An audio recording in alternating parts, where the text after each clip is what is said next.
All right, so I got everything traced out. You'll notice I got 2 lines here.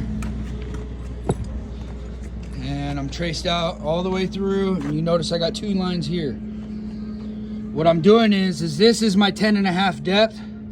But because I'm adding a 2x material to the face to stiffen up the faces that are being walked on, I have to minus that from the back. Otherwise, this stair would be different than the rest of the stairs.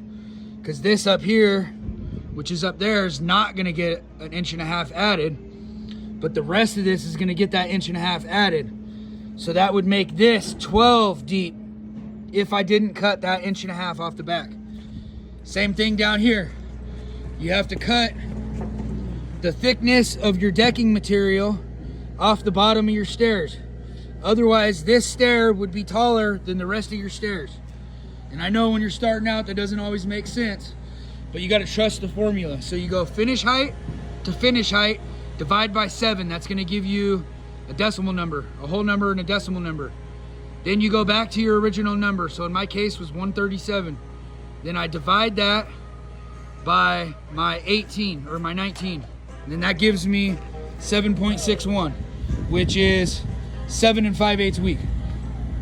That's how I got this number.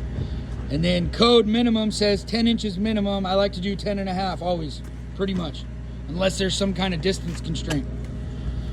So then I mapped that out. I showed you how to do that on your square, paying attention to which side of your square you're using.